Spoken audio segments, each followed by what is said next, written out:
sur profundo el viento va, Comodoro es la voz que quiere hablar,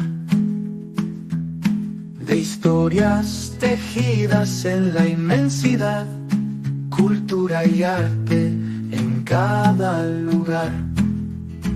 El corresponsal patagónico va, cruzando montañas, la estepa, el mar. Desde la Patagonia el mundo contará las voces que el viento no puede callar.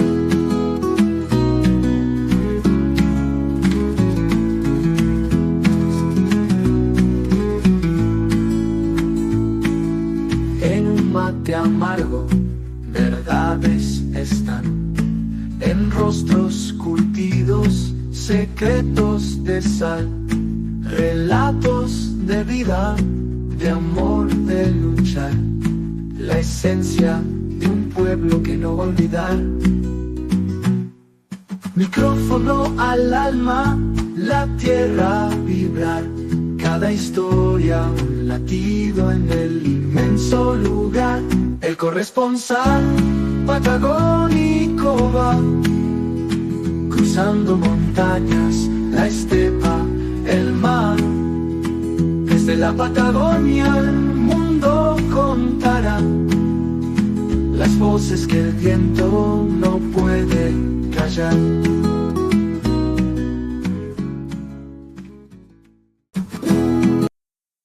Hola, ¿qué tal? ¿Cómo les va? Este es el corresponsal patagónico que estamos emitiendo como siempre desde estudios propios desde Comodoro Rivadavia, provincia Chubut, Patagonia, Argentina al mundo. En este programa que se transmite por YouTube, también lo pueden ver por Facebook e Instagram, pero bueno, ahí es un blog de prensa.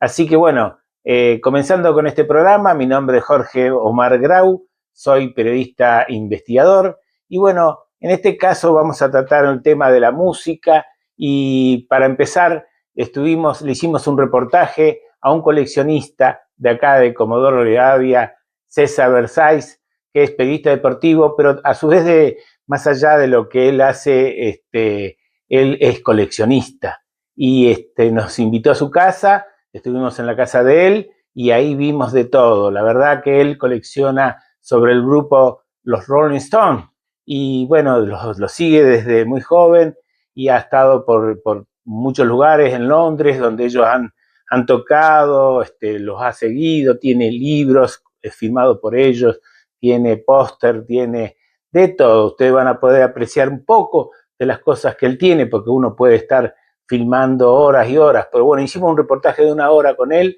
Le agradecemos este reportaje y él nos va a contar cómo es el mundo del coleccionista. Así que bueno, vamos a la nota.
Y continuamos con el corresponsal patagónico. Estamos en la casa de César. Un gusto que nos Hola. hayas habilitado tu casa acá. Bienvenidos. César, presentate a la gente del corresponsal patagónico. Bueno, vivo en Comodoro Rivadavia, soy César Barazay, soy periodista deportivo, periodista musical, de programas de radio, de canales de YouTube, programas de televisión, coleccionista de Rolling Stones, amante de las investigaciones y del rock en general. Bien, perfecto. Justo venía cuando yo te conocí, acá entramos a tu casa, wow, dije, tu mamá hizo me dijo, pues yo le dije, ¿es un coleccionista local? Y me dice, no, dice, mi hijo es un coleccionista internacional. Bueno, exagera como todas las madres. No, pero sí. Igual, cuando vi todo lo que tenías, la verdad que, ¿desde cuándo empezaste con esto de coleccionar los Rolling Stones? Bueno, me gusta toda la música antigua, investigo permanentemente y a lo largo de los años, aparte de, ahí tengo otro sector ahí en mi casa donde tengo otra música distinta a los Stones, y este sector fue el que fui ampliando con el transcurso de los años, coleccionando exclusivamente Rolling Stones, que a veces las cosas llegan por casualidad, de descubrir una canción en algún que otro cassette variado de la década del 80, ¿no? Hace un montón de años, cuando era muy chico, y a los 12 empecé a comprarme algunos cassettes y posteriormente, tal vez haciendo los primeros trabajitos a la par de que uno iba al colegio, un otro trabajo por la tarde y después sí, ya cuando trabajaba a partir de los 17, 18, ahí empecé a comprarme ya de manera más firme las discografías de todos los grupos que me iban gustando, y cuando estaba el furor del CD compraba vinilos, al revés. Entonces logré también tener una gran cantidad de vinilos, sobre todo a buen precio encima. A buen precio, sí. Argentinos, que hoy valen fortunas. Sí. Y bueno, y a medida que avanzaba mi trayectoria, entre comillas, como coleccionista, también trataba de ir poniéndome objetivos, no sé, de conseguir tal disco, de conseguir tal caja que me faltaba, de conseguir un flipper. El flipper es de 1979, wow. Y me costó años encontrarlo. Y bueno, hasta que viajé para conseguirlo. Fue una aventura de todos estos años que, bueno, estoy bastante conforme, estoy un poco más aplacado. Creo que por la situación, ¿no? En general, sí, te obliga a aplacarte un poco, y el hecho de ya tener hijos y todo te obliga, bueno, el dinero que antes trataba de llevar a tal sector, ahora tiene otras prioridades. Yo, recién nombraste a tus hijos, veo que la casa tienen, digamos, no está esto cerrado en una habitación que ellos no puedan entrar. ¿Cómo haces para que no te toquen nada? Nunca tocaron nada, ¿no? Antes vivía en un segundo piso, tenía 2 dormitorios y una especie de living, y el living estaba acaparado por este mismo mueble, pero todo lo demás no estaba, todo lo demás estaba en cajas, todo guardado. Sí. Hasta hace muy poco guardé todos los cuadros, esto era todo colorido por todos lados, cosas colgadas al techo, tanto juvenil, me pareció como adolescente, y creo que maduré en el transcurso del verano y dije, voy a guardar todo. Pero mis hijos nunca me rompieron nada, nunca tocaron veo los nada. Muñequitos que a ellos les llamaría la atención. No, le daban miedo a los muñequitos. ¿Ah, sí? Chiquitos, sí. Otra caricatura, sí, como que les daba miedo a ellos, y no, siempre estuvo al alcance de ellos. Tuve la suerte que nunca me rompieron nada, que la verdad que nunca me faltó nada. En exposiciones que hice en el Septur, en el centro de Comodoro, en 2013, 2014 y 2015, llevé gran cantidad de cosas, se llenó todo el Septur de cosas, entre los cuadros, pinturas, empezás a desplegar y se llena, y no me robaron nada, no, yo tenía miedo, no te van a robar, no pasó nada, la gente tocaba los vinilos, los libros, no pasó nada, no, he tenido suerte en ese sentido. Suerte, la verdad que has tenido bastante suerte. Como hombre de radio, ¿desde cuándo empezaste con la radio? En el 96, hace unos 30 años más o menos. 30 años. Sí, empecé hablando de fútbol, hablando de música. ¿Tuviste programas de fútbol y programas de música en simultáneo? Ajá. O los programas deportivos, le ponía mucha música de rock and roll. Y no solo de Rolling Stone, de rock and roll en general. Después volví de Buenos Aires, donde tuve la chance de trabajar ahí cuando se iniciaba Olé, que era por el 96-97, también en Clarín y bueno, y en varios medios muy alternativos y muy pequeños de Buenos Aires y provincia de Buenos Aires. Y ahí empecé con primeros programas de radio también.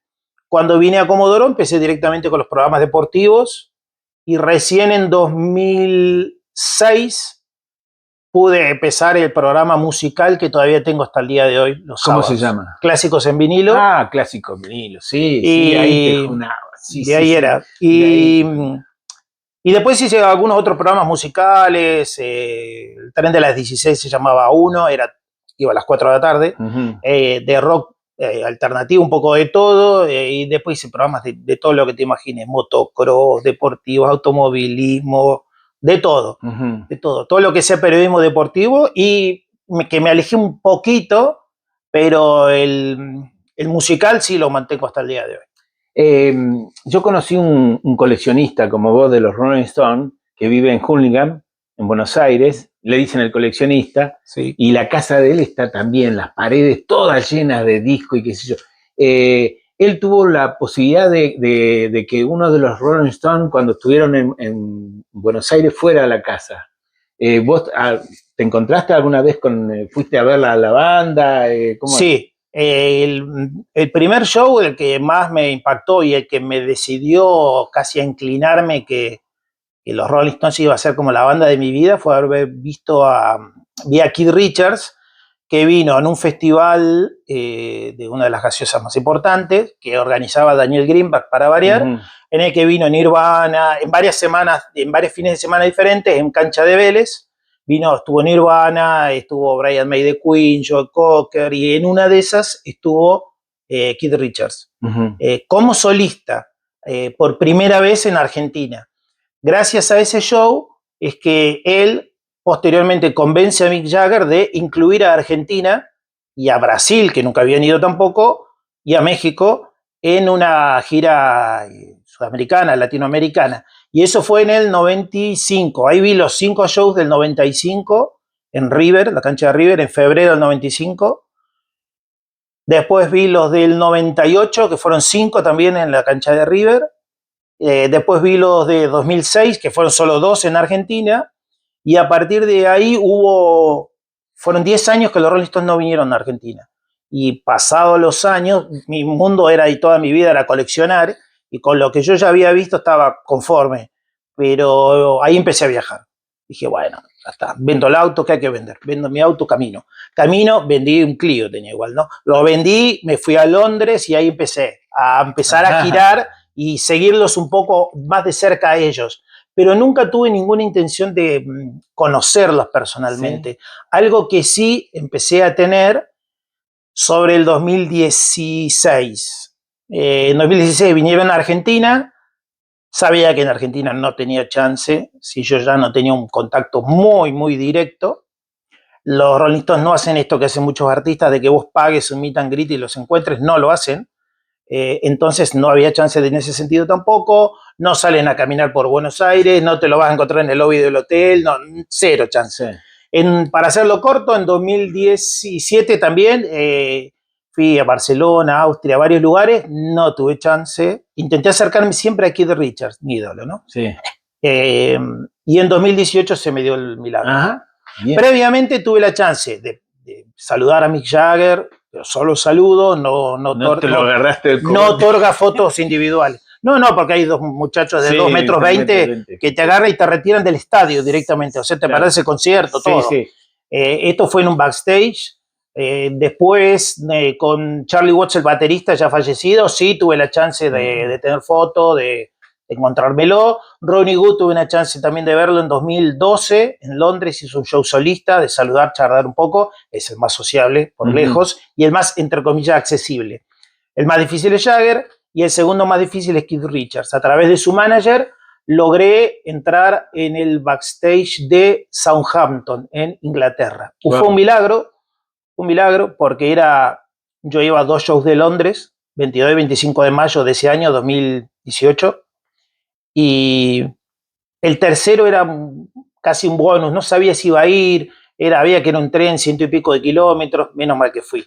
Porque el mismo día me escriben, mandan un mail diciendo, bueno, vas a tener tu encuentro, y yo no sabía si todavía me habían hackeado el mail, no tenía ni idea, hasta que finalmente lo conocí personalmente, y por suerte, yo estaba seguro que eso iba a ser así, él fue tal cual yo me lo imaginé toda mi vida, que lo pasa siempre eso, no conozcas a tus ídolos, que Sí, capaz que por ahí son soberbios y te cae mal y vos decís, no, yo lo veía en las entrevistas y arriba del escenario y sus gestos, sus muecas y cómo él expresaba ese sentimiento. Yo digo, este tipo es así. Ajá. Me imaginé siempre yo, y no fue tal cual así. Fue sin pagar nada, tuvo que salir de su camarín, caminar un montón. Para verte vos. Salió de la zona estrictamente de familiares y íntimos amigos y accedió a la zona del meet and greet que ellos hacían con capaz patrocinadores, Sí. con gente muy importante y millonaria. Sí. Y bueno, la persona más crota de esos 10 vos, que entraron 10. De esos 10, los 9 fueron una foto con los 9 juntos,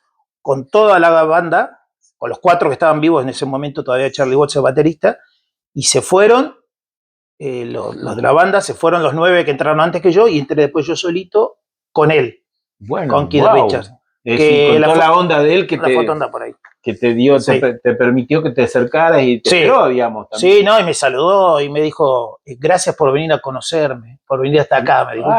Yo no lo podía creer. ¿En serio? Era al revés, ¿no? El tema. Sí, no es común en eso. No, yo no podía cantar Victoria porque hasta último momento, no sé si él se sentía, fue previo a un show, previo al concierto, si él se sentía cansado o no tenía ganas, decía, cancela, no quiero ir. Claro, no, y aparte. No había ningún compromiso. Mirá, o sea, de todos los músicos que yo he hecho reportajes, el que más me enamoró, ¿no? Me enamoró su forma de ser, Sting.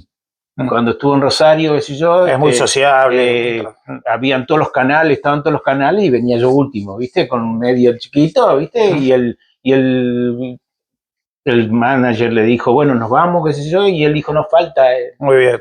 Y se sentó conmigo y me dio más tiempo que todos los demás porque era el último. Los británicos son diferentes. Pero claro, pero el tipo con toda la onda. No es lo que siempre nos imaginamos nosotros. Claro, que serios, viste, tipos parcos. Son muy responsables pero saben que vos estás ahí y que estás por tu trabajo. Bueno, me dio un valor a mí más grande que los otros, que todos los medios grandes, viste, estaba Telefe, qué sé yo, habían medios grandes, y yo, viste, con mi micrófono así, me dio la oportunidad, y aparte lo agradable que era, viste, el tipo que hablaba español, ¿no? Y se trataba vos veías que él hacía todo lo posible para interpretarme a mí las preguntas, viste, porque, y bueno, la verdad que, wow, después de ahí, bueno, no, todo siempre ahí, viste, siempre. Lo más difícil es el entorno del músico muchas veces. Sí. Que ellos dicen, no hay que molestarlo, y capaz una vez que llegás a hablar con él, te das cuenta que no era tan difícil. Me pasó con Charlie García, que me rompió una máquina, una cámara,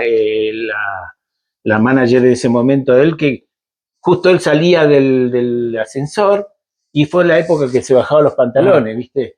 Entonces lo veo que me dice, ¿querés que me baje los pantalones? Y yo filmando, ¿no? Es decir, y estaba espectacular y la manager me pega en la máquina, ¿viste? Y con la uña me rompió el micrófono. Así que todo el reportaje que yo le hice después no salió mudo. Pero bueno, esas cosas que vos tenés, a veces el entorno. Sí, no es el entorno. Es el que hace que pase. No hay que molestarlo, que debe estar cansado. Él ya no da entrevistas, él no quiere, hasta que si llegás por tal vez otra vía, te das cuenta que no tiene ganas, que habla, que no tiene problema. Que no tiene problema, viste, qué sé yo. Así que una de las preguntas, porque yo también soy coleccionista, pero de estampillas y de otras cosas. No, pero estamos en la misma, que colecciona encendedores o sí, siempre estampillas y discos, estamos más o menos todos parecidos. Digamos, uno invierte un montón de plata y tiempo, ¿no? Es decir, qué loco, ¿no? Es decir, cuando uno llega a una cierta edad y dice, mirá todas las cosas que tengo, que a veces son incompatibles con las parejas. Cuando uno por ahí tiene pareja y te dice... Son 100% incompatibles con la pareja. Porquería que tenés. Mira, yo tengo que limpiar todo esto. Uno contratar un equipo de limpieza, ¿me entendés? Te dicen, ¿para qué tantas cosas? No le dan el valor. Digamos, bueno, vos ya tenés algún heredero que te diga de tus hijos o alguien que te diga, yo te lo cuido, lo voy a tener seguir, o vos crees que todo esto se va a transformar en una feria de venta? Yo creo que sí. Ojalá que no se transforme. Si no, yo el día de mañana, si voy a dejar cada disco, le he comprado a lo largo de los años a muchas viudas que te ofrecen, te contactan, te ven por redes sociales y te ofrecen, mira, mi marido me dejó esto, que con todo un escrito de qué trata el disco, en qué calidad está, qué precio, y únicamente vendéselo a gente como yo. Que lo sabes, que lo va a cuidar, que si no lo vendas. Sí, me ha pasado. Entonces compré cosas así a diferentes lugares del mundo. La verdad que no sé, tengo 2 hijos, son chicos todavía, pero no, por ahora los Rolling Stones y el rock no. Claro, son de otra generación. No, otra generación difícil. Lo veo complicado, claro. Pero la verdad que no sé qué va a pasar con todo esto. Por eso en algún momento frené diciendo ya está. Claro. Ya está. De un disco tener 21 vinilos diferentes del mismo álbum. ¡Wow! Haciendo los videos de YouTube me di cuenta, tengo 21, pues soy muy desordenado yo en ese sentido. Entonces he viajado, capaz no lo tengo, y lo voy a buen precio y lo compraba. Entonces va sumando, y después te das cuenta que tenés muchos del mismo, e incluso, está bien que sean diferentes ediciones, diferentes países, diferentes años, o diferentes detalles en cada disco, pero algunos son exactamente iguales. Claro. Y sí, bueno, ya está, hay que parar un poco. Y la verdad que no sé, no va a ser que invertí tiempo, un montón. Dinero, sí, pero no tanto tampoco como se cree. Porque siempre he estado buscando buenas propuestas, buenas ofertas. Y en mis viajes he comprado mucho y es preferible que pagar sobrepeso de equipaje, exceso de equipaje, y atravesar por las aduanas. Bueno, eso ha sido mi segunda casa un montón de años, ¿no? Claro. El correo argentino en Comodoro y las aduanas de toda la vida. De toda la vida. Sí, yendo a buscar siempre discos, ¿no? Claro. Discos, libros, cosas que vienen de todas partes. ¿Y alguna vez perdiste algo que te mandaban y no llegó? No. Tuve suerte de comprar siempre a vendedores, a gente confiable, gente muy segura, que si algo se perdió por el camino, algún CD, cosas muy pequeñas, capaz me lo han reintegrado o me han vuelto a enviar el producto. Así que no, en ese sentido, cosas que he perdido no. Tuve bastante suerte. Sí, porque por ejemplo, bueno, este hombre que yo te contaba antes, el coleccionista, él vive de eso porque él lo que hacía era ir a las ferias, revolvía discos, ¿no? Él me explicó y me enseñó un poco eso. Y me decía, este es una edición limitada. Claro. Y lo compraba por $1 en esa época, y él iba a internet, que estaba en internet y mandaba a la discográfica, ¿viste? Decía, tengo una edición limitada del disco tal que se yo para ti, y se lo compraban en $. Claro. Y él vivía de eso, digamos. Hay muchos productos argentinos que son muy valorados en Europa. No sé, y un vinilo argentino que se llama, qué sé yo, Banquete de Pordioseros, que es el disco Vegas Banquet de los Rolling Stones. Acá se toma como capaz un chiste, que no está el tema, pero yo he ido con esos vinilos, no sé, en disquerías de Londres, en Alemania, y te los ven, y les llama la atención, como uno le llama la atención, no sé, el alemán de ellos. Intercambiás o nunca he vendido, no me gusta vender, pero sí intercambiar. Vos tenés repetido, lo intercambiás por. Y mucho, me hiciste acordar, muchísimos viajes a Buenos Aires toda mi vida. Y viendo yo acá, mis vacaciones en enero, en febrero, con 35 grados, era Buenos Aires y los parques los fines de semana, Rivadavia, el Centenario y todos los que haya. Y las disquerías. Claro, bueno. Recorrer. Cuando yo estuve con este muchacho que me invitó a la radio, tenía un programa de radio de música, y se llamaba El Coleccionista, el programa. Él me invita a comer a la casa, Hundigan, bueno, una zona de Nurlingham, el lugar de Sumo, sí. Exactamente. Sí. Y bueno, la casa era una casa quinta grande, y él tenía todos los discos así, y al hijo, por suerte, era el principio de internet en ese momento, y lo que hacía era pasar de cassette, y por eso cayó uno de los Rolling Stones ahí, porque él había ido a una presentación de los Rolling Stones con un grabador, se había puesto cerca de los parlantes, grabó eso, y los Rolling Stones no tenían, en ese momento no tenían ninguna prueba de ese recital que habían hecho. Entonces fueron y él lo que hizo fue, lo pasó a computadora, de la grabación, el hijo hacía eso, pasaba la grabación a la computadora y lo grababa en CD, de un recital, imagínate, era una cosa muy, muy nueva y aparte eran los principios. Entonces uno de los Rolling Stones que le habían comentado fue a ver si él le daba el CD ese, ¿no? Por supuesto que se lo regaló y qué sé yo, y se sacó fotos. También coleccionaba cosas de los Beatles, discos de los Beatles, tenía una pared dedicada a los Beatles. Pero bueno, es una pasión ser coleccionista. Eso que explicás vos es cómo fue surgiendo la Rolling manía o los fans de los Rolling Stones en Argentina.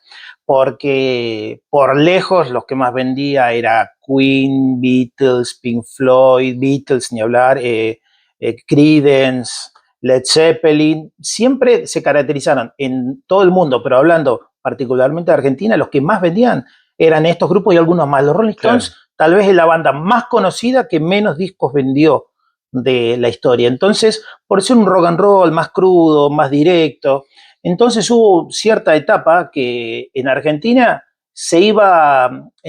históricamente, desde fines de los 60 y todos los 70, a los Rolling Stones lo escuchaban los músicos, los rockeros, no había fans, no había coleccionistas. Entonces fue algo que se fue pasando como de boca en boca, de cassette a cassette, como decís vos, te presto esto, copialo, tomá, y así se fue armando desde la cultura, la tribu rolinga, hasta los que se dicen Stones, entre comillas, en diferentes lugares. Por eso si yo soy un Stone, generalmente sí, soy un rockero, que capaz ese escuchaba Papo, o Rifo, Manal, Box Day.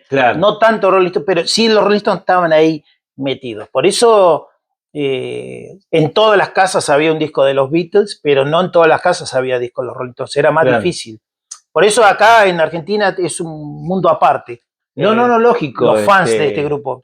Y yo considero que gracias a los coleccionistas se sabe hoy la historia, por ejemplo, la historia argentina y la historia de ciertos países, gracias a nosotros que guardamos las cosas que otros tiran. Claro. Porque a mí me ha pasado yo recoger de la basura historia. Sí. Por ejemplo, me acuerdo una vez estaba revisando un bolquete, porque veo un bolquete y ¡pum! Me meto adentro, ¿viste? Hago un submarino ahí adentro del bolquete y saqué, me acuerdo, una caja así, que eran diapositivas en vidrio, y era todo el estudio de todas las tribus que habían estado de visita en la Argentina. Era un relevamiento espectacular, que digo, ¿por qué lo tiraron? Y resulta que se ve que el hombre que hizo esa investigación murió y lo tiraron toda la basura, y a veces salvamos nosotros historia, ¿me entendés? Sí, porque yo me acuerdo que después eso lo doné a una universidad, porque decían esto es oro, pero bueno, hoy vos te considerás así, como lo que yo te estoy diciendo, sí, que es lo hice 1000 veces, sí. ¿No? Lo hice 1000 veces. Más allá que nos critiquen, nos digan estamos locos. Lo hice 1000 veces, de cada show que fui, hice lo imposible para conseguir el diario del concierto. Y guardás el ticket de la entrada y todo, y eso lo pones en un álbum. Yo guardo desde que era adolescente y tuve mis primeras lengüitas y colgantes. Claro. Para mí eso vale más que un disco que valga, no sé, $200. Claro. Tiene más valor sentimental. Lógico. Desde el primer cassette que tengo, de las primeras revistas. Y es cierto que con los años uno compra o consigue cosas gracias a herederos. Herederos que no quieren el material que tenía su abuelo o su papá, o heredó una casa y encuentra una caja de revista, de diapositiva, de vinilo. Sí. Calle, bateas, calle. Y ahí vas encontrando cosas que valen la pena. Me acuerdo haber agarrado cajas de vinilo. Ahora no tiene ganas de ponerse a vender, sobre todo mucha gente. La paciencia. Sí, pero quieren vender todo lo que tienen a una sola persona, y eso es muy difícil. El tirarlo Entonces a veces deciden ponerlo a la calle y que se lo lleven. Es tremendo. Y a veces en vez de terminar en una fogata, eso uno lo salva, ¿no? Sí. Yo tengo muchos póster callejeros, no tengo ninguna vergüenza en decirlo, que nunca se vendieron. No están a la venta, no lo podés conseguir, no hay opción. Claro. No hay opción que, bueno, vamos a la calle con algún amigo y lo buscamos en Buenos Aires. Claro. Los tengo guardados, son muy importantes. ¿Y quién porque, por ejemplo, en el caso mío, la que me llevó a poder, yo entre las antigüedades y otras hierbas que colecciono, fue mucho mi madre, la que hacía lo mismo, ¿no? Entonces yo un poco copiándolas, y yo me dediqué también a seguir, ¿no? Vos vas a mi casa y está lleno de cosas y vos decís, esto es más que un museo. Pero variado. Sí. Variado, sí, bien variado. Sí, variado, pero más en las antigüedades, porque por ahí veo esto, por ejemplo, que tenés ahí, yo me lo llevaría, ¿me entendés? Hermoso, esas cajoneras así, sí. ¿Me entendés? Ya sé que es antiguo, ¿me entendés? Sí, me lo llevaría. Está llena de discos. Y si lo tirás, sí. Con más razón, me avisás y vengo a buscarlo. Pero, digamos, en vos, ¿hubo alguien que te dio la vocación de coleccionista o Nadie. nació por la nada? Nadie, no. Ni siquiera, bueno, mi mamá no escucha rock y nunca escuchó, y mi papá sí era músico. De ahí, ¿no? Un poco Sí, no le gustaban los Rolling Stones, pero sí le gustaba. Con él escuché por primera vez, no sé, Creedence, Kiss, algún que otro grupo. Mi papá integraba Grupo 1, que fue uno de los de las agrupaciones importantes que tuvo acá.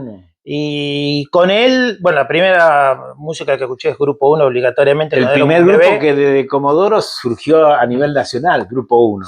Sí, hicimos varias cosas relacionadas a Grupo 1. ¿Y cómo no te hiciste músico?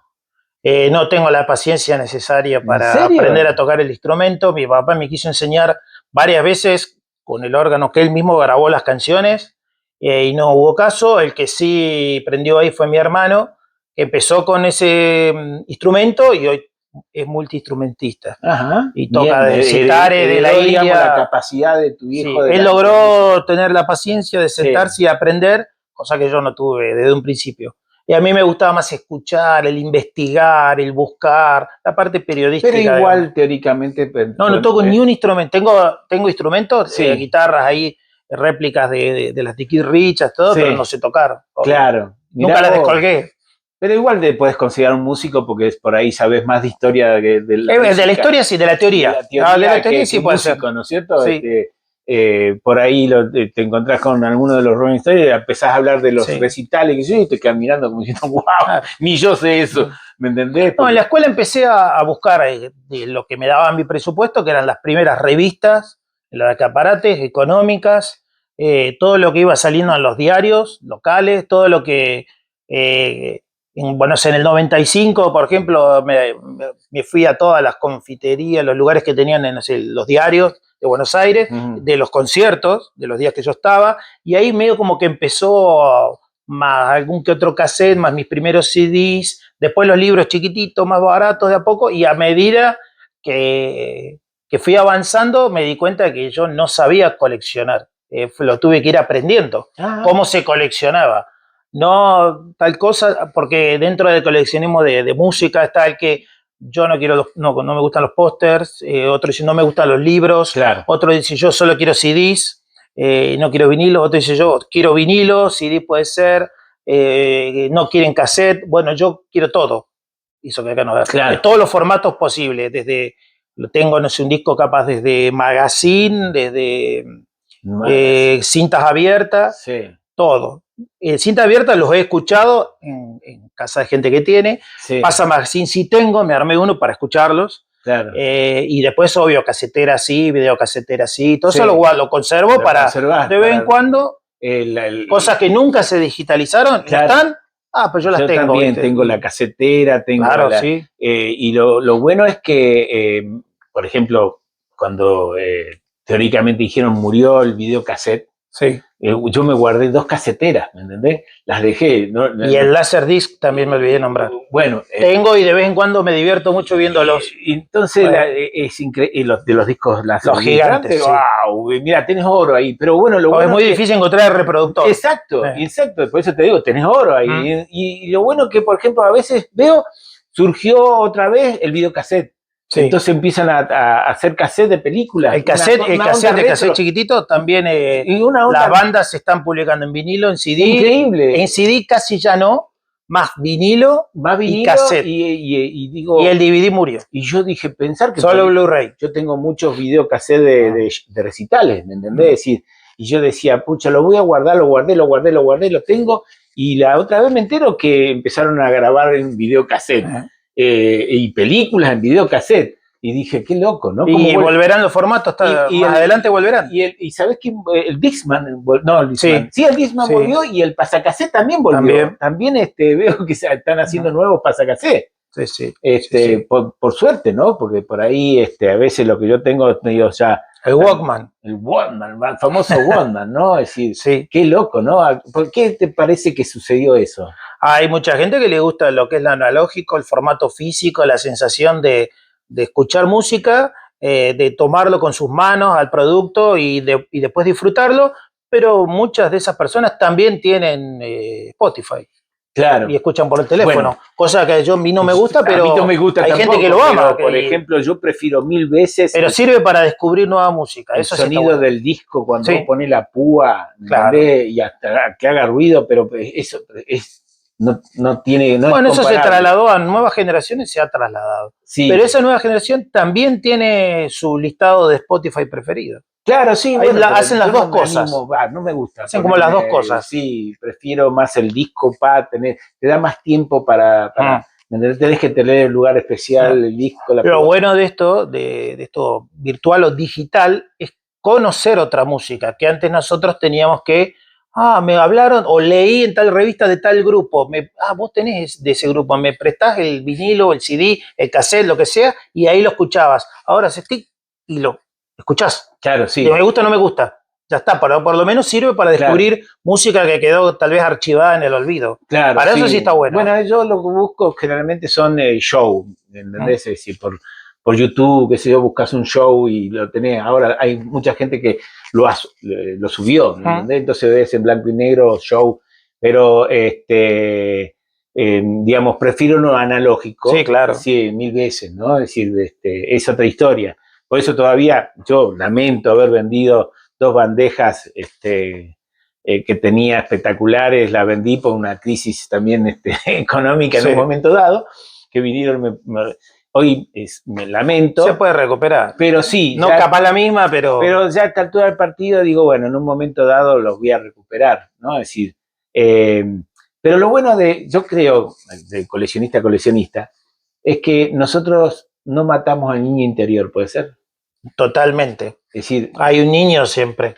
¿Viste? Vos estás luchando contra ese niño, porque vos sí, en un momento dado dejé de esto, me perdí de aquello. Y un niño inconformista, porque estuve mucho tiempo buscando X cosa y el día que la conseguí, lo archivé y mi emoción pasó a cómo consigo el siguiente artículo, que ahora está en mi mente. Claro. Es como que la emoción y el niño ese interior está en la adrenalina, la emoción de buscarlo, de encontrarlo, de cómo lo tengo, tiene que ser mío. Claro. Hasta que lo conseguí. Cuando ves que lo conseguís, yo por lo menos doy vuelta a la página y sigo. Sí. Y ahora estoy en la etapa de disfrutar y de empezar a leer cosas que tengo y que nunca leí. Claro, exactamente. De escuchar algún que otro disco que capaz inédito, como decís vos, shows inéditos, piratería, bootlegs, cosas de ese estilo. Y también nunca dejar de escuchar otros grupos para no encerrarme solo en Rolling Stones. Claro. Yo espero la próxima nota hacértela, que vos tengas 88 años y... No llego, no estaría ¿Por qué? No. No. Y digamos, y me digas, mira, vos sabés que compré esto nuevo, qué sé yo, o descubrí algo nuevo. Ya pasé por esta etapa igual, unos años atrás pasé por esta etapa, ya basta, ya coleccioné, ya gasté mucho, hasta tendría que empezar por otro lado, o el dinero que tengo invertirlo en otra cosa. Eso es expresión. Tenés que luchar contra eso. Ya pasó y un día volví con todo. Claro. Y dije, vuelvo a coleccionar. Y volví. Y ahora volví a la etapa hace 1 o 2 años. Porque los Rolling Stones es un grupo que no para de publicar cosas. Publican. Todos los años oficializan shows que antes eran de consola grabados de excelente calidad o sesiones de grabación que las arreglan un poco, alguna otra nueva voz, nueva guitarra con la tecnología y te lo publican. Claro. Entonces es una máquina, son una máquina de facturar. Cuando ellos no estén, que estén muertos, van y ahí se va a triplicar. Sí, porque van a encontrar si siguen saliendo shows de Jimi Hendrix, y murió hace 56 años. También, la otra vez salió una grabación que era inédita. Sin parar. Lo estaban y los Rolling Stones graban desde el 62. Claro. Así que cuando ellos no estén, todo lo que no se conoce, hace poco salió un box inédito de 54 canciones. Yo conocía unas 15 nada más, de piratería, todas las demás no las conocía. O sea Mirá que vos, mirá ahí te vos. das cuenta que estás lejos todavía Claro. de todo lo que no conoces, que se va a ir publicando con el transcurso de los años. Sí, sí. Cuando ellos no estén más como grupo. No, seguro, van a seguir editando discos de que una ex tenía, una novia, esto, qué sé yo, que, Sí, ¿me entendés? es verdad. Y hoy con la tecnología que hay, se hace cualquier cosa, ¿viste? O sea, que lo van a poner cantando, tocando, que lo hizo cuando era... Que no salgan con hologramas, por favor, lo único que pido. Mientras no salgan con hologramas, todo bien. Pero bueno, la verdad que, y ahora con inteligencia artificial, cualquier cosa. Más, sí, van a verdad. hacer tocar hasta cuando, dentro de 200 años van a estar tocando. Van a estar tocando. Claro, Sí. claro, vos viste que acá viene la banda del Indio ahora, Comodoro, y el Indio no puede tocar porque en un holograma va el Indio. Lo van a hacer en un holograma y tocar con el grupo, pero bueno. Y bueno, y la gente que nunca vio a los Redonditos de Ricota lo va a ver.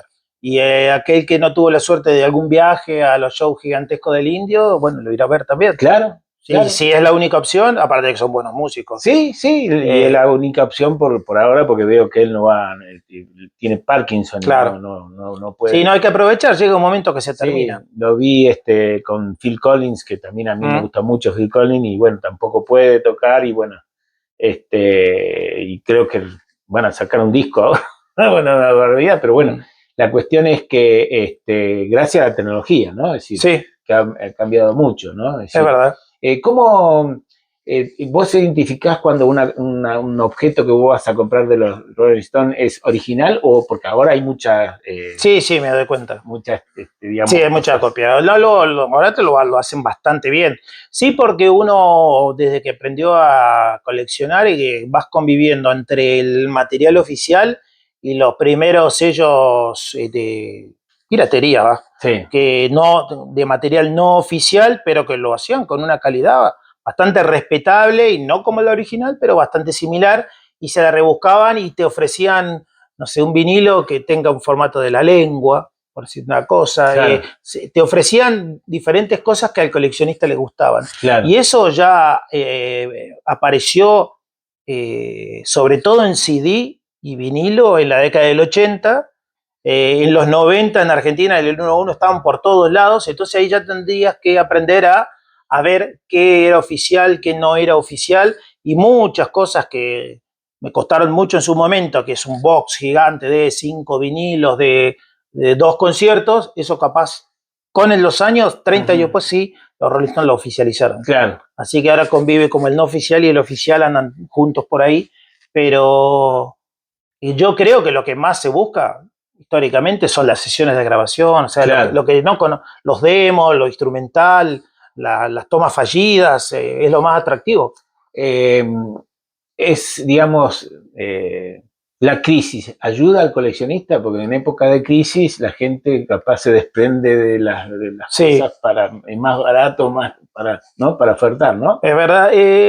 No, yo no he comprado sin crisis mucho y nunca he vendido, como dije, tampoco. Sí he hecho solo algunos canjes, alguna que otra cosa. Tuve mis momentos de penuria ahí económica donde pensé en vender algo, pero no. Como te dijo, he vendido mi auto 2 veces. Vendí el auto que tenía y sí, de otras cosas y recortar por otro lado, pero mis cosas no trato claro. por ahora de no tocarlas. Claro. Y estando en Comodoro es más difícil, no tenés un público que sabes que acá alguien te lo va a comprar, capaz es más fácil vender un disco de Spinetta, obvio, claro. Pero son cosas muy puntuales y muy específicas que creo que sí lo valoran varios amigos coleccionistas en Buenos Aires, por ejemplo, Buenos Aires, Chile, México, pero fundamentalmente más de Estados Unidos y Europa. Claro, ahora los coleccionistas yanquis tienen poder, ¿viste? Si no, voy a dejar algunos contactos que he visto estos casos en amigos en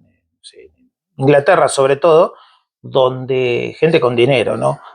Murió tal amigo coleccionista de Los Ángeles, viajaron a Los Ángeles, cuánto vale todo, el container, claro. no sé qué, a la viuda, pop, claro. Todo, Claro, completo y se lo llevan en un contenedor. Tenés que averiguar. Esa es la opción. De algún jeque árabe que le guste los Rolling Stones. ¿Viste que, sí, se lo vendo con petróleo, acá con un bono de petróleo y va bien ahí, sí. Después del Mundial, ¿viste? Los jeques están todos chochos con nosotros y le hacíamos tomar Fernet con coca. Sí, esto, que me den entradas para Manchester City, sí, para el PSG, ¿me todo. Entonces por ahí apuntás a uno que está comprando tierras por acá. Y le voy a dejar el contacto a mis hijos. ¿Me hace que ese contacto? Sí. Entonces, cuando yo me muera, anda, llamaste, señor, a ver si no se te salva. Claro, sí. Ahí sí. Ahí sí, ¿viste? Ahí sí. Te compran todo de una. Se coparon con nosotros y bueno, están. Hay que aprovechar. Hay que aprovechar por ahí, ¿viste? Te dicen, bueno, ¿cuánto por todo? Listo, $1.000.000. ¡Wow! ¿Y qué? Quedan bien, bien parados. Sí. Mejor de lo que viví yo van a quedar.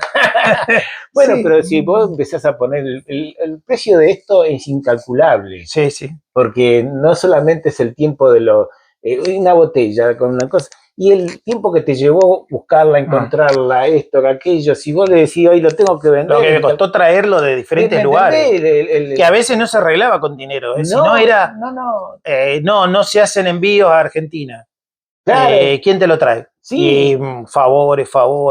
Le debo favores a un montón de gente. Sí, sí. Por eso te digo, es incalculable y bueno, vos decís, bueno, qué sé yo, vos decís, viene de la colección $1.000.000 y por ahí te quedás corto porque hoy viene alguien y te dice, el que tiene plata, $1.000.000 es un vuelto para eso. Pero de las cosas que yo, cuando a veces me dicen, bueno, ¿y qué es lo que más valorás de tu colección? ¿Cuáles son tus objetos más importantes?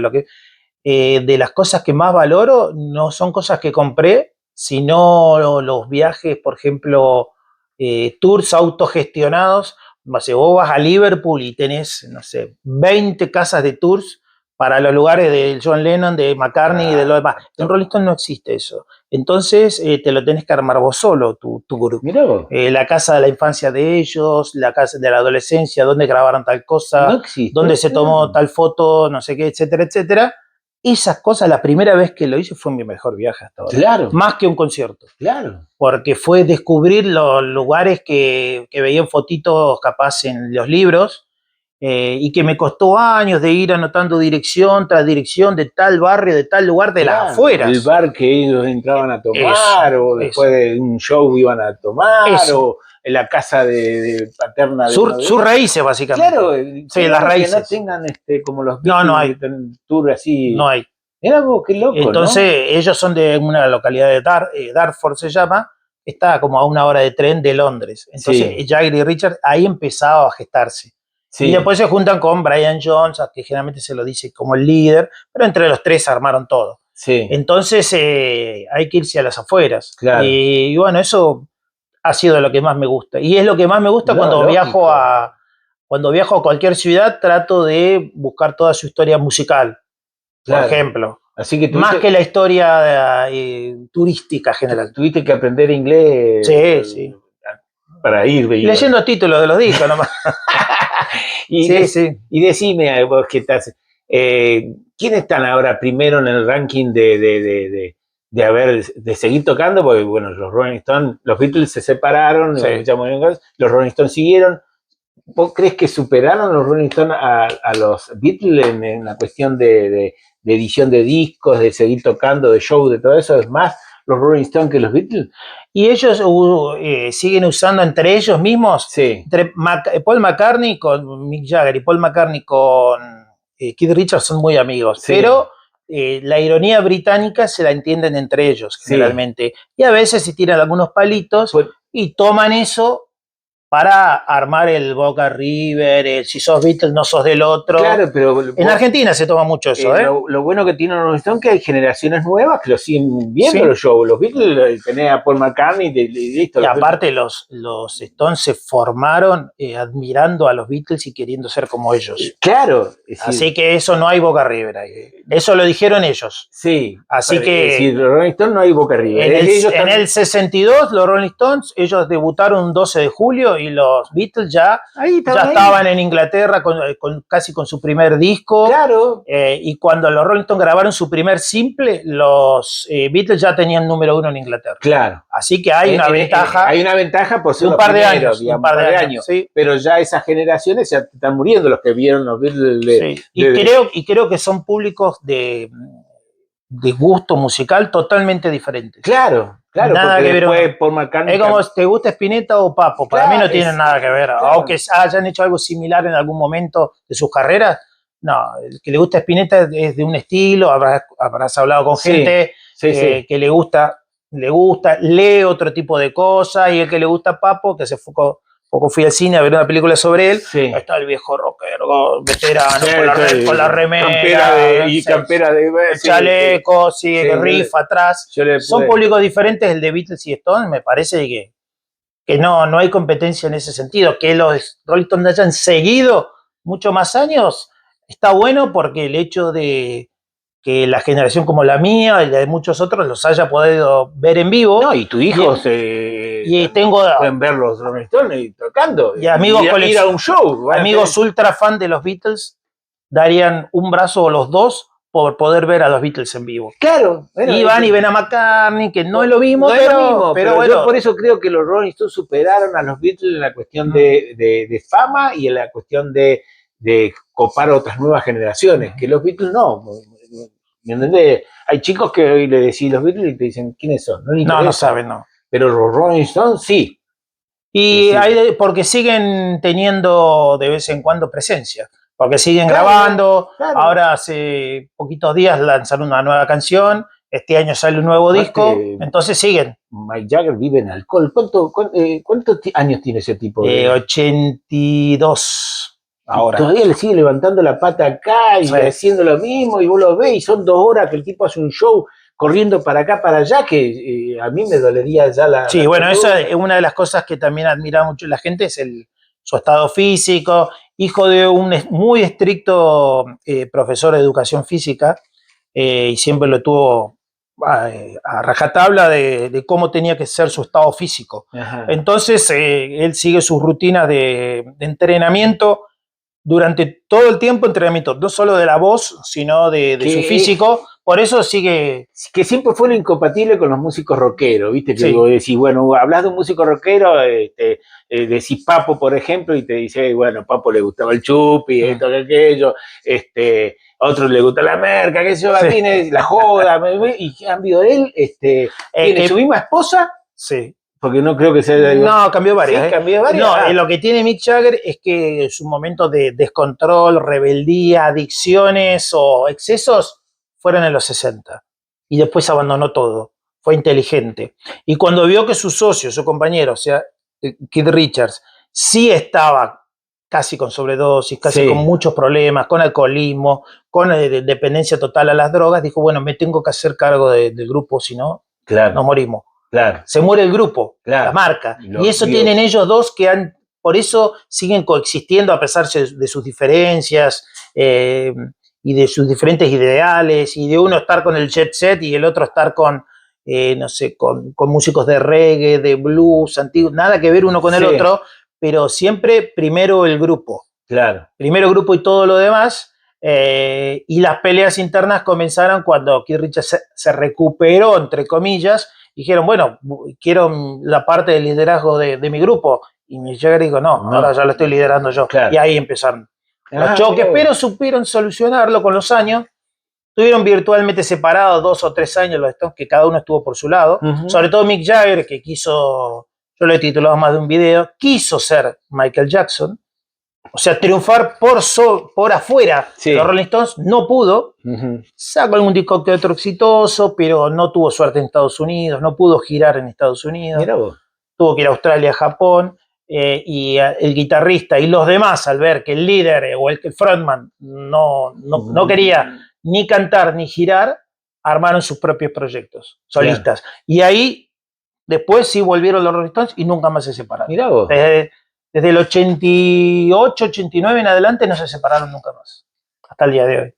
Siguen estando. Es increíble. Mirá vos, cosa que viste los Beatles no pudieron surgir y revivir, ¿no? Las tensiones no. No. Bueno, como se ve en el documental Let It Be, que es, ¿no?, ampliamente recomendable, sobre todo el haber rescatado todo ese archivo, Sí. ahí se ve las tensiones entre ellos. Sí. No estaban actuando. No. Das cuenta que no se soportaban. No se soporta. A Paul no lo soportaban más. Claro, Todos. claro. Los otros tres no lo soportaban, te das cuenta ahí. Sí, te das cuenta por las caras de Yoko ellos. Ono al lado. Claro, y todo bueno, colaboró para... Todo colaboró Sí, para colaboró una todo. mujer destruyó Sí, toda la sí. historia, ¿no? Es decir, cosa que, bueno, Mike Jagger, generalmente yo creí que estaría con la misma mujer y se No, tuvo varias esposas y varios hijos con diferentes. No influyeron en el grupo, ¿no? Las tienen ahí. No, Sí. y pese a que hubo inconvenientes porque pasó que la mujer de uno después pasó a ser la mujer del otro y hubo algún que otro conflicto, pero entre ellos dos, entre los dos de siempre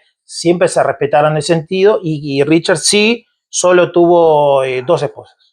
Claro. Toda su vida. Desde el 83 es su esposa actual. Jagger no, siempre con mujeres más jóvenes. Claro. Al estilo Jagger. Y bueno, actualmente tenés un programa deportivo. En la actualidad, sí. Tengo el programa Clásicos en Vinilo en la radio.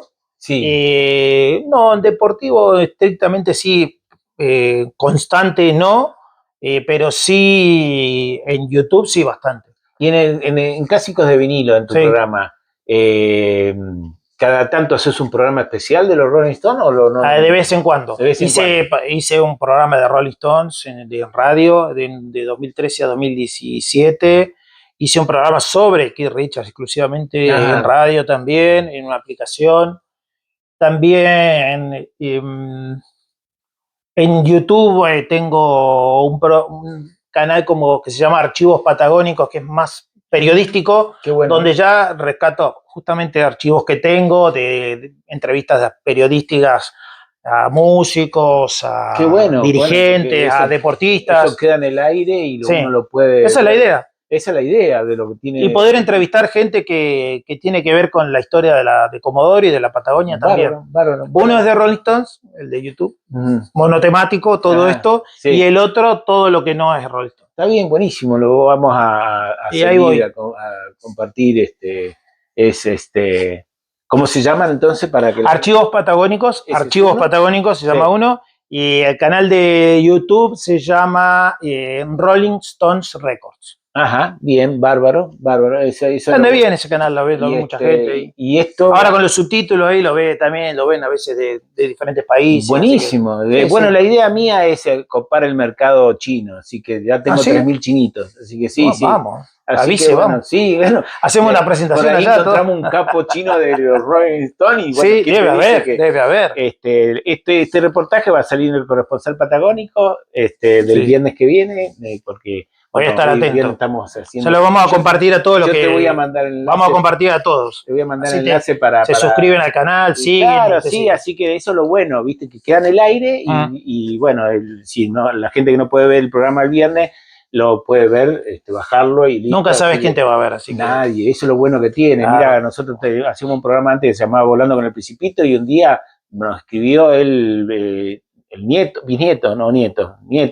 de Antoine de Saint-Exupéry, que nos dijo gracias, ¿me entendés? Y dije, wow, que me sorprendió, viste, por ahí, como cuando hacemos programas de radio en la época del COVID, viste que uno hablaba y no sabía si te escuchaban o no te escuchaban, y vos veías la ciudad de lejos, todo parecía una ciudad. No, pero te escuchaban, pero alguien te escuchaba. No, era cuando más te escuchaban. Eran cuando más te escuchaban. Porque estaban todos forzados. Claro, a escuchar. Forzados a escuchar. Y eran tantos los días iguales que... Claro. Un día escuchaban radio, otro YouTube, otro otra cosa. A mí no me preocupa, no me preocupa hacer una nota larga, porque en realidad ahí con el zapping la gente ve y el que le interesa los Rolling Stones, qué sé yo, no va a escuchar.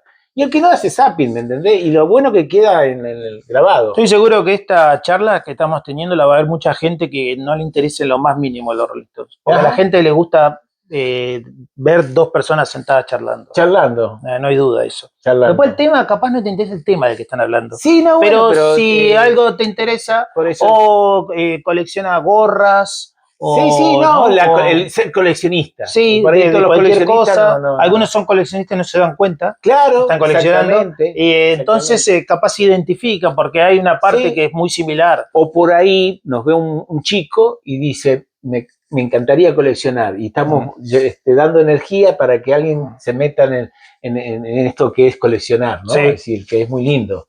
Y a veces salvamos historias. Que escuchen rock. Exactamente. Escuchan rock. Si es viejito es mejor, es del bueno. Bueno, mejor, César, bueno. un gusto Un placer. haber charlado con vos. Muy bien la producción, ¿eh? Espero, un lujo la productora. Espero sí, esto lo va. Yo no tengo productor, yo hago todo solo, no tengo productora. Ella va a ser. Después le voy a contrato los servicios. Está bien, no hay no problema. se la robo, no se la robo. Y ella va a tratar de hacer un video musical para acompañar bueno, después cuando termine esta nota. A disposición seguro. Para lo que necesites. Dale, César, un gusto, Un placer. Y seguimos con el corresponsal patagónico.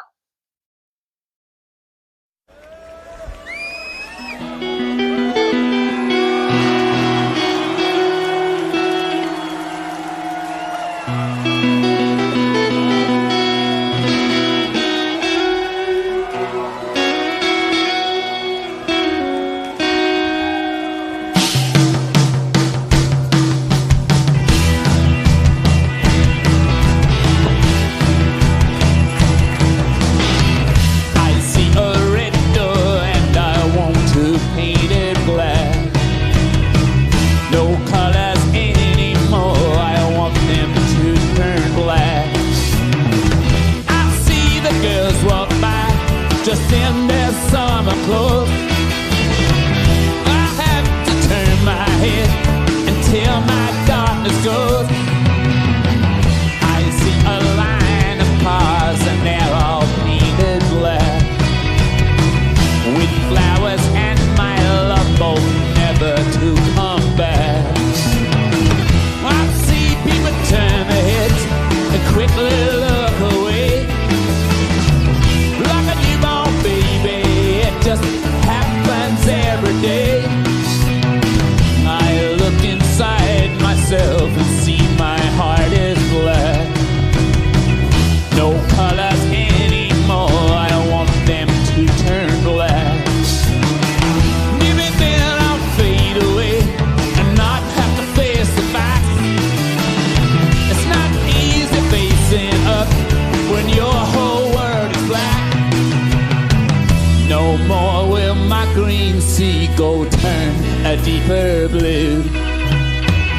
I could not foresee this thing happening to you. If I look hard enough into the setting sun, my love will laugh with me before the morning comes. I see a red door and I want to paint it black. No colors anymore, I want them to turn black. I see the girls walk by just in their summer clothes. I have to turn my head until my darkness goes.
Y continuamos con el corresponsal patagónico. Mi nombre es Jorge Omar Grau, soy periodista investigador y desde acá, desde Comodoro Rivadavia, provincia Chubut, Patagonia, Argentina, seguimos con este programa.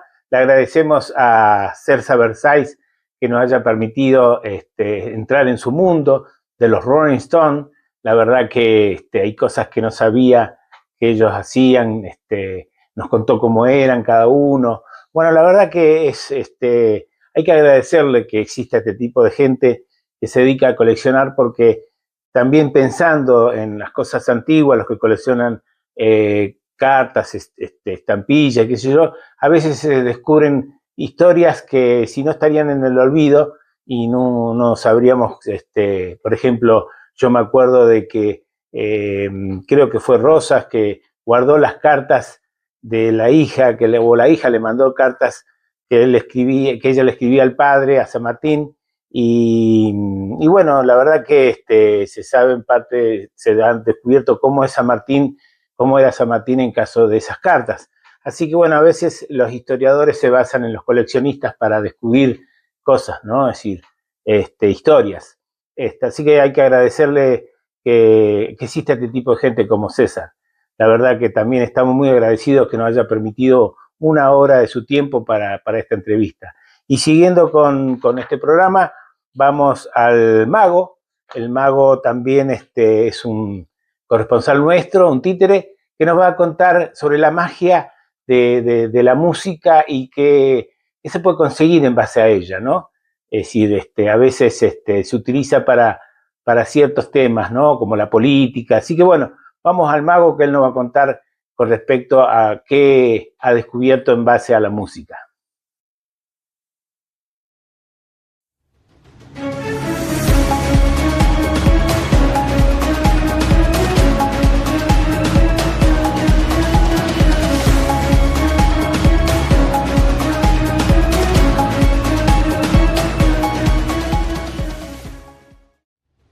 Hola, soy el mago en este programa del corresponsal patagónico y hoy les voy a hablar de la relación de la política y la música.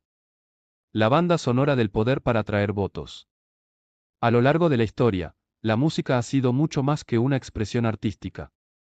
Ha sido una herramienta de influencia, un vehículo ideológico, en muchos casos, un arma silenciosa utilizada por los gobiernos para moldear la opinión pública y consolidar su base de apoyo. Desde los regímenes más autoritarios hasta las democracias modernas. El vínculo entre política y música revela una trama compleja donde el arte deja de ser neutral. Al ritmo de la propaganda política se consiguen votos. Durante el siglo XX, diversos gobiernos comprendieron rápidamente el poder emocional de la música. En la Alemania nazi, por ejemplo, el aparato estatal impulsó composiciones que exaltaban la identidad nacional y reforzaban la ideología del régimen. Se prohibieron estilos considerados degenerados, como el jazz, mientras se promovían himnos patrióticos que buscaban generar cohesión social. En la Unión Soviética, el control fue igual de férreo. La música debía ajustarse al realismo socialista. Letras que glorificaran al trabajador, al Estado y al futuro colectivo. Los artistas no solo creaban, también respondían a un mandato político. Con las democracias las estrategias son más sutiles. En sistemas democráticos, la influencia no desaparece. Cambia de forma.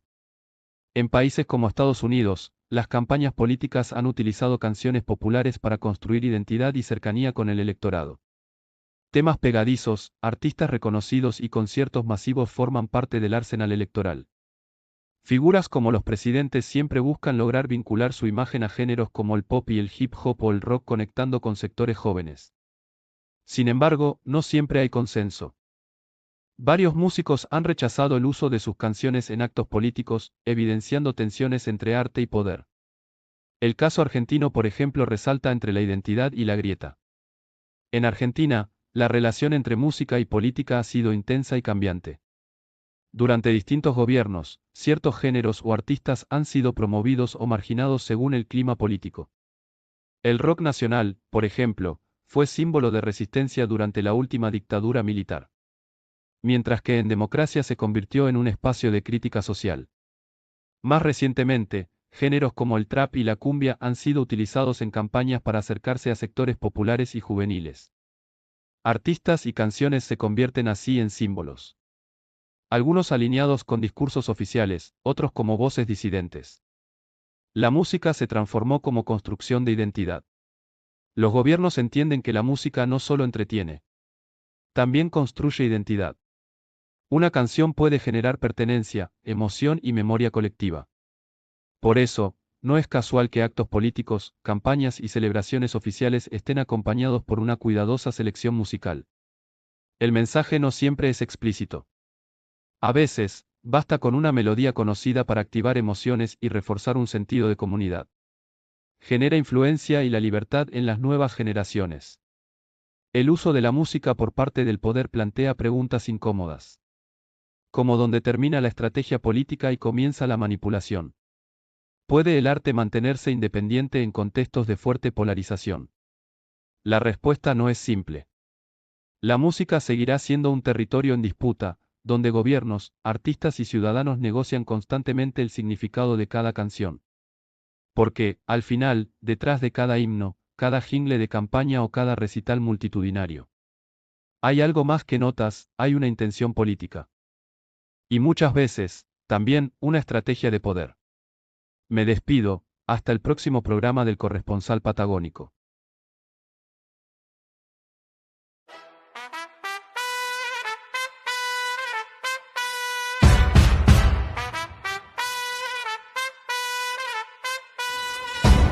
Mira la fila, mira el plan, te hablan suave, te llevan más, con una voz, con un color, te pintan miedo, te pintan hoy, ponen bandera, ponen canción, y en tu garganta dejan razón.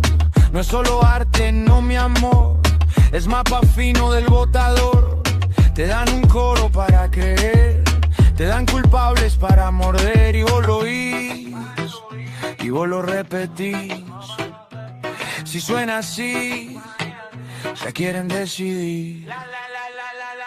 La banda sonora del poder te hace elegir sin ver. La banda sonora del poder te abraza y te vuelve a mover. Te dice quién, te dice por qué. La banda sonora del poder te hace elegir sin ver.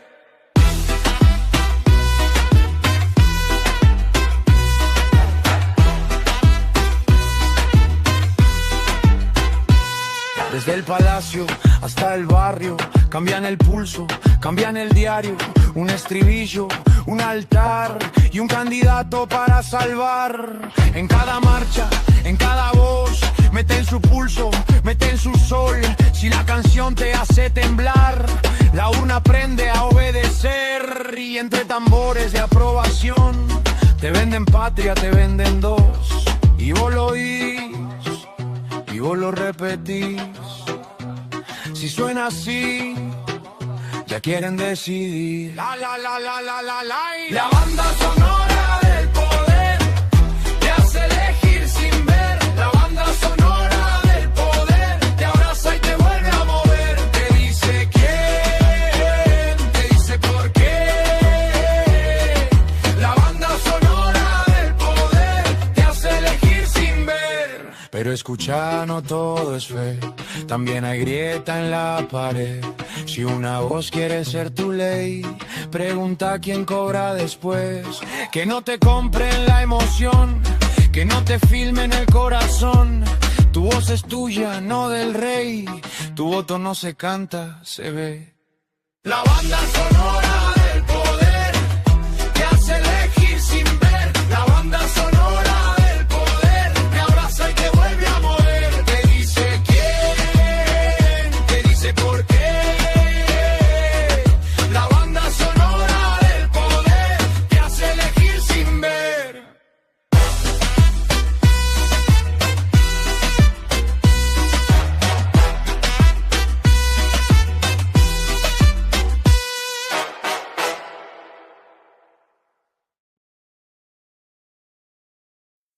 Bien, y continuamos con el corresponsal patagónico. Le agradecemos a nuestro corresponsal Títere el Mago, que nos abrió otras perspectivas con respecto a qué se utiliza la música, para qué se utiliza la música o su magia, ¿no? Lo que produce en la gente.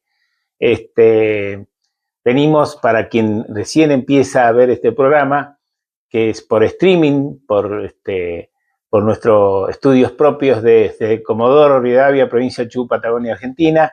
Este es el corresponsal patagónico y estamos hablando ya venimos hablando sobre el coleccionista, ¿no? En el bloque anterior estuvimos haciéndole un reportaje a César Versailles, que nos contó un poco lo que él siente al coleccionar sobre los Rolling Stones.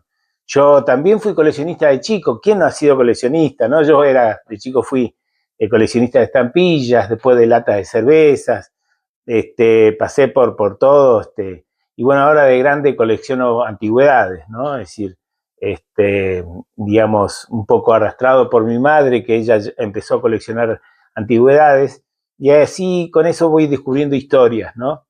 Y un poco, digamos, hay gente que dice que no, ¿para qué guardas cosas del pasado que hacen mal? No, en realidad para mí me viene bárbaro, porque yo, por ejemplo, veo un baúl antiguo y digo, wow, prefiero ese baúl antiguo que ante una valija moderna.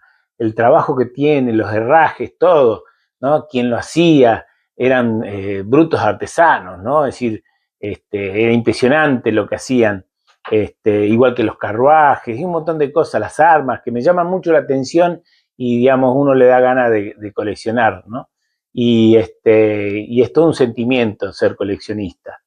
La verdad que es todo muy lindo. Hay que tener lugar para ubicar, porque, por ejemplo, en el caso de César, tiene una casa y ha guardado muchas cosas porque tenían habitaciones llenas de artículos, de póster, de fotos, bibliotecas, discos, CD, y la verdad que eso ocupa lugar, ¿no? A veces ocasiona problemas, ¿no? Es decir, en mi caso yo tengo 2 depósitos llenos de cosas, así que imagínense, uno guarda. Pero bueno, también es salvar un poco, como decía antes, la historia, un poco cuidar la historia, porque hay gente que lo tira, ¿no? Yo a veces en la basura he sacado cosas como sifones antiguos. Tengo una colección de sifones antiguos que en realidad gran parte los saqué de la basura. Y la gente por ahí, se muere un pariente, se muere un padre, un abuelo, qué sé yo, cuando limpian la casa, si no les interesa la antigüedad, lo tiran. Muy pocas veces los venden. Y bueno, también hay gente que se dedica a buscar este tipo de antigüedades y venderlas, ¿no? Así que es importante coleccionar, es importante coleccionar. Y bueno, el mago habló sobre la música y ahora vamos a ir al investigador. El investigador es otro corresponsal nuestro, otro títere, que él nos va a hablar cómo a veces se utiliza la música para ciertas actividades políticas, por ejemplo, como propaganda, ¿no? Para captar ciertos seguidores. Por ejemplo, es el caso yo me acuerdo que la izquierda utilizaba, por ejemplo, a músicos que eran cantantes de izquierda y dejaban un mensaje. Después, por ejemplo, en ese caso, en esa época era Mercedes Sosa, por ejemplo. Después los peronistas utilizaron a otros músicos, como Soledad, por ejemplo, y así sucesivamente. Cada partido utiliza a un músico en especial para llegar a cierto sector de la gente, a la juventud o a ciertos sectores que le gusta ese músico y atraerlo hacia una parte política. Por ejemplo, Cristina, cuando era presidenta o antes de ser presidenta, utilizaba mucho el candombe, digamos, la cumbia. Alberto utilizó a Elegante, hasta cantó el himno, es decir, es para todos los oídos, para todos los oídos. La verdad que ahora, por ejemplo, Milei canta rock. Bueno, a Macri lo vimos cantando los Rolling Stones. Y bueno, y cierto tipo de... Eso lleva a que han visto por intermedio de la música cómo captar adeptos. Por ejemplo, el otro día vi a un cura DJ y que en base a la música techno iba insertando mensajes del Papa Francisco o del Papa León Nuevo, y la verdad que todo es como captar cierta gente. Me llamó la atención lo que ha hecho la iglesia con este Papa DJ, este cura DJ, que en realidad apoyado por la iglesia, por el Papa, porque todos se preguntaban de dónde había sacado la música, la plata, para hacer este tipo de música, porque es una inversión muy grande. Está recorriendo el mundo, ya lleva como 20 o 30 países, y es llegar a cierto sector de la juventud, que ellos vieron que habían perdido mucho con los evangelistas. Los evangelistas utilizan en cada templo de ellos, utilizan grupos musicales y ponen todo tipo de música. Yo a veces me equivoco, escucho en una radio, estoy escuchando, por ejemplo, qué sé yo, una música de rock y de un famoso, y cuando escucho bien la letra, resulta que la tiran para el lado del evangelio, ¿no? Y entonces digo, mirá vos, hay casos de músicos que se han dedicado a evangelizar, el caso de Guerra, por ejemplo, bueno, ellos saben que, por ejemplo, van a vender discos en base a eso, ¿no? Es decir, por todo esto es todo un movimiento de plata. Y bueno, la verdad que ahora quien nos va a hablar sobre eso va a ser nuestro corresponsal, el investigador, que él nos va a decir lo que ha descubierto. Así que vamos a la nota.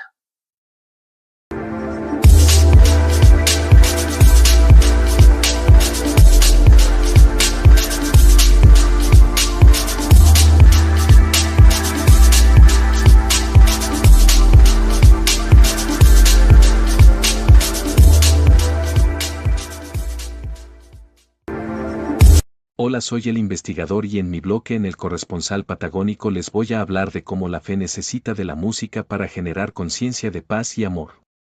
Entre ritmos, fe y multitudes, como las nuevas generaciones redefinen el oído musical y la espiritualidad.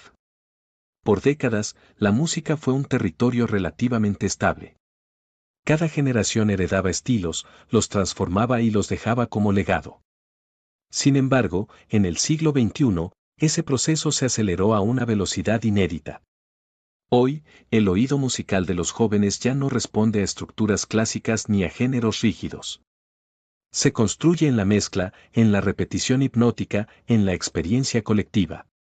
Y en ese nuevo escenario, incluso instituciones tradicionales como la iglesia comenzaron a moverse. El nuevo oído de la melodía al pulso. Las nuevas generaciones crecieron rodeadas de estímulos digitales. Plataformas, algoritmos y festivales globales moldearon una escucha distinta. Menos narrativa y más sensorial. La música electrónica con su base rítmica constante. Sus climas progresivos y su capacidad de generar estados emocionales colectivos. Se convirtió en el idioma dominante. Ya no se trata solo de escuchar música, sino de habitarla, sentirla. El cuerpo entra en juego. Se baila durante horas, se comparte en comunidad, se vive como una experiencia casi ritual. No es casual que muchos sociólogos comparen los festivales electrónicos con ceremonias contemporáneas. El giro inesperado que provocó un sacerdote con una cabina de música. En ese contexto aparece una figura que rompe con lo tradicional. Como el cura Guilherme Peixoto, conocido globalmente como el cura DJ. Su propuesta no es menor. Llevar la música electrónica al corazón de la espiritualidad. En este abril de 2026, logró algo impensado años atrás. Reunir a 200.000 personas en la Plaza de Mayo, en Buenos Aires. Con un evento al aire libre que mezcló techno, luces, pantallas y mensajes religiosos. Lejos de una misa tradicional, el encuentro funcionó como un canto espiritual. Donde jóvenes, adultos y familias convivieron en un mismo espacio. Atravesados por un lenguaje común, la música. La iglesia parece que cambió la estrategia. El de hablar en el idioma de los jóvenes. El fenómeno no es improvisado. El cura Peixoto comenzó a mezclar música en 2006 con un objetivo claro.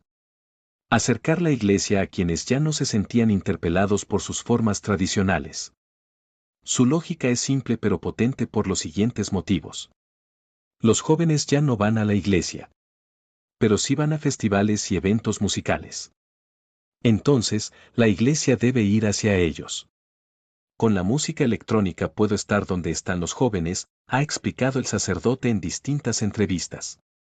Así, transforma oraciones, discursos papales y símbolos religiosos en parte de sus sets, integrándolos a bases de techno o progressive house. En un show con multitudes y mezcla generacional. Uno de los aspectos más llamativos del fenómeno es su capacidad de reunir generaciones distintas. En sus eventos no solo hay jóvenes, también participan adultos mayores, creyentes tradicionales y curiosos.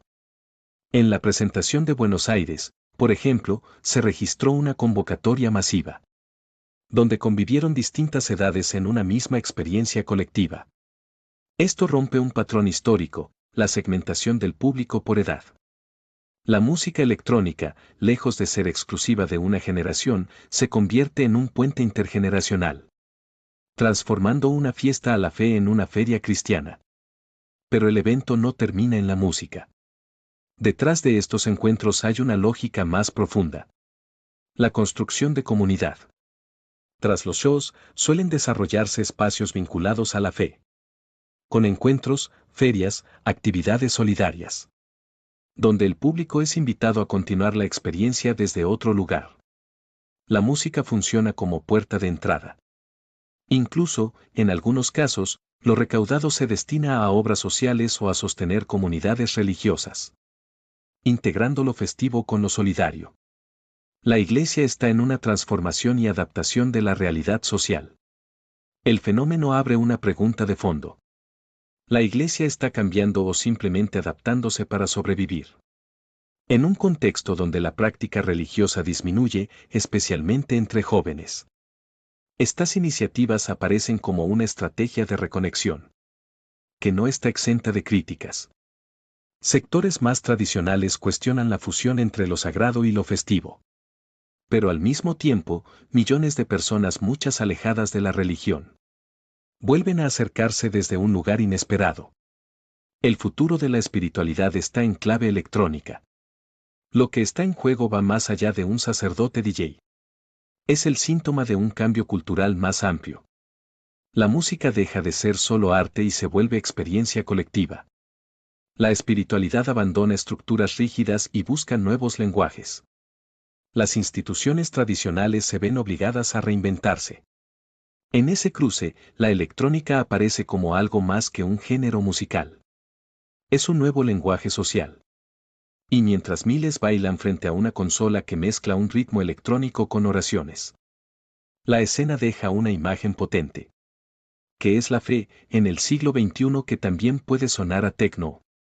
Gracias, hasta el próximo programa del Corresponsal Patagónico.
Rivestite del modo creato secondo Dio. Rivestite dell'uomo nuovo creato secondo Dio.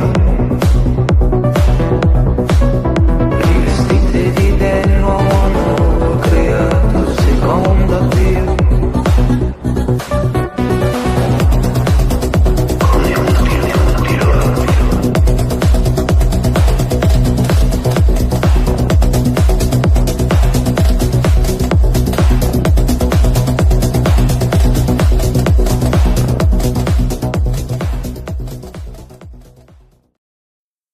Bien, y seguimos con el corresponsal patagónico. La verdad que interesante lo que nos ha comentado nuestro corresponsal, el títere, el investigador.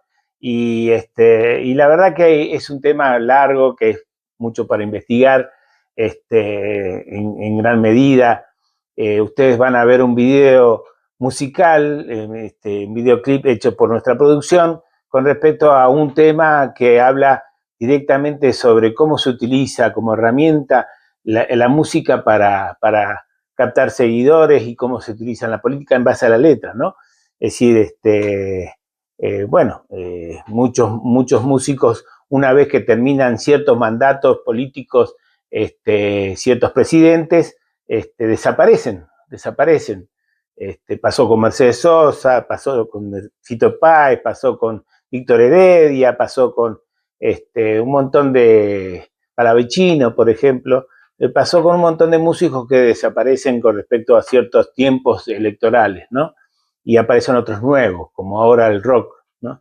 Con Milei. Pero bueno, cuando no esté más Milei van a surgir otros músicos. La verdad que, bueno, le agradecemos a nuestro investigador que nos haya tirado esa letra, ¿no? De lo que ha investigado. Así que, bueno, hemos llegado al final del programa, así que mi nombre es Jorge Omar Grau, soy periodista dedicado a la investigación y como siempre saben, este programa se llama El Corresponsal Patagónico, que lo pueden seguir por blog de prensa en Facebook, Instagram y acá en YouTube en el modo streaming. Así que bueno, les agradecemos y nos vemos en el próximo programa.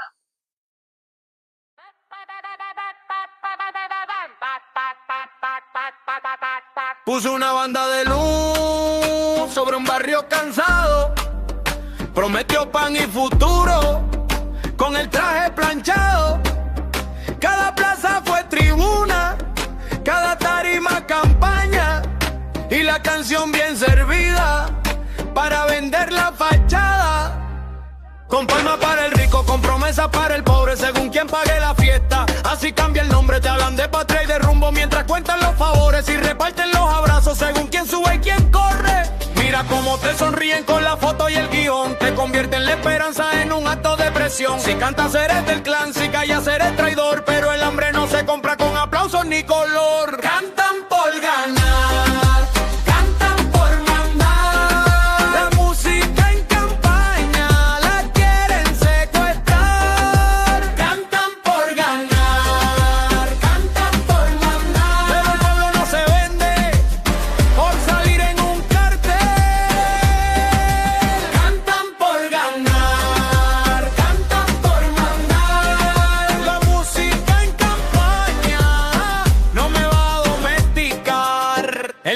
Del poderoso suena fino el llamado, banderitas, coro grande, todo bien calculado para el hijo de la calle. Le ofrecen boy escenario y el patrón de la fábrica le prometen calendario. Uno habla de orden duro, otro vende compasión, todos usan el mismo ritmo para tocar tu emoción. Y en la mesa de los fuertes se reparte la nación, mientras el barrio hace cuenta y el pobre paga la función.